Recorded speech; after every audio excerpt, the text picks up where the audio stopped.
Entonces, la agarramos desde lo más abajo posible y tiramos hacia arriba, la empezamos a doblar hacia arriba lo más que podamos, hasta más o menos la altura como de las axilas por ahí.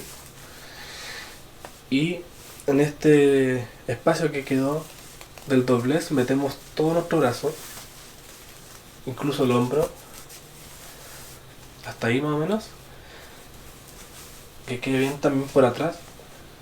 Y luego nos agarramos con la otra mano, con la mano que no está ocupada metida dentro del doblez, nos metemos la mano en el cuello no tan fuerte y levantamos los brazos, ambos brazos.